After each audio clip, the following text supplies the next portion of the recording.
नमस्कार, मैं doctor Arun Kumar Goyal Andromeda cancer hospital में सर्जिकल ऑन्कोलॉजी विभाग में हूँ।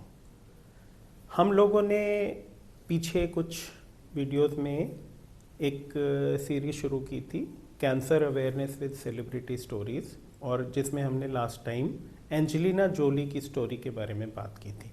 आज हम एक और सेलिब्रिटी स्टोरी के साथ हैं आपके सामने और उससे रिलेटेड लर्निंग्स। तो आज हम लोग ले रहे हैं स्टोरी हिना खान की। आप में से बहुत सारे लोग जानते होंगे हिना खान इंडिया की फेमस टीवी एक्ट्रेस हैं, जिनके ख़ास तौर से ये रिश्ता क्या कहलाता है और उसके अलावा रियलिटी टीवी में बिग बॉस, खतरों के खिलाड़ी वगैरह में उन्होंने पार्टिसिपेट किया।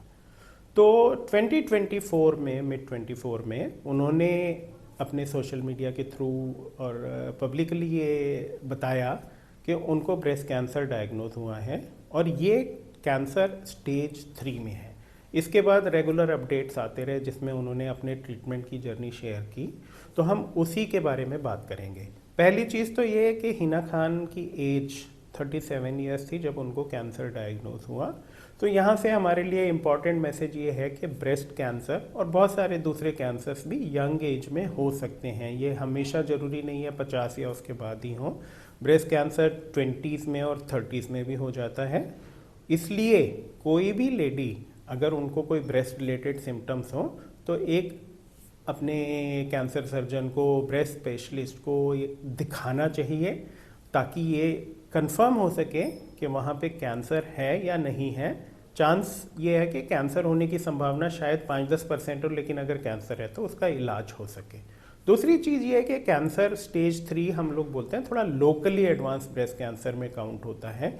और ऐसे केसेस में जो ट्रीटमेंट होता है, पहले हम लोग उनको कीमोथेरेपी या सिस्टेमिक थेरेपी देते हैं, डिजीज़ को छोटा करते हैं, उसके बाद में सर्जरी और एडिशनल ट्रीटमेंट होता है।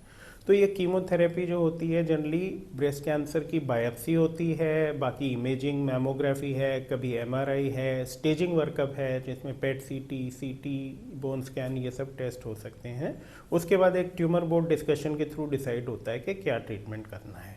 ब्रेस्ट कैंसर के सब टाइप्स जैसे HER2 पॉजिटिव या ट्रिपल नेगेटिव है तो उनके लिए ट्रीटमेंट अप्रोच अलग टाइप की ड्रग्स होती हैं। हार्मोन रिसेप्टर पॉजिटिव में थोड़ा डिफरेंट ड्रग्स अप्रोच हो सकती है।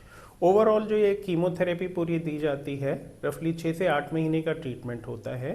इस ट्रीटमेंट के ख़त्म होने के बाद में पेशेंट को सर्जरी के लिए प्लानिंग की जाती है। अगर पेशेंट का ट्यूमर रिस्पॉन्स काफ़ी अच्छा आया है तो पार्शियल सर्जरी भी ऐसे केसेस में पॉसिबल है, in spite of the fact कि डिजीज़ पहले थोड़ी एडवांस थी या स्टेज 3 थी।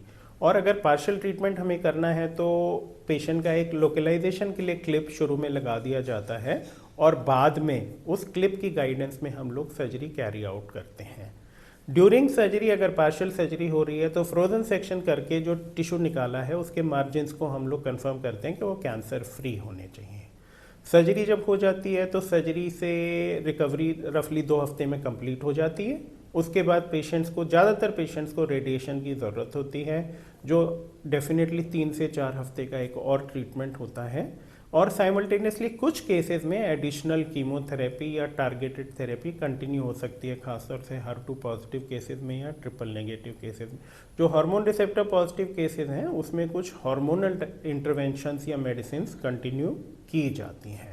और साथ में पेशेंट को एक रेगुलर फॉलोअप प्रोसेस में डाला जाता है, जो प्रोसेस शुरू में 3 महीने पे, पहले 2 साल, फिर 6 महीने पे और उसके बाद 1-1 साल के इंटरवल पे चलती रहती है।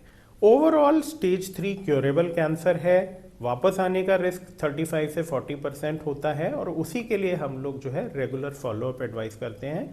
अगर किसी केस में रिकरेंस होता है तो उसका ट्रीटमेंट काफ़ी अच्छे से पॉसिबल है। कुछ केसेस में बीमारी बिल्कुल ख़त्म हो सकती है दोबारा भी, अदरवाइज हम लोग सर्वाइवल गेन कर सकते हैं। तो ओवरऑल जो हम हिना खान की स्टोरी से एक पॉजिटिव मैसेज ले सकते हैं कि स्टेज 3 कैंसर या लोकली एडवांस ब्रेस्ट कैंसर भी बहुत अच्छे से ट्रीट हो सकता है, क्योर हो सकता है। तो यहाँ पे डरना नहीं, घबराना नहीं। कोई भी ब्रेस्ट रिलेटेड सिम्टम्स हो, कंसल्ट योर डॉक्टर, उसकी डायग्नोस्टिक टेस्टिंग कराएं और इलाज कराएं। Thank you.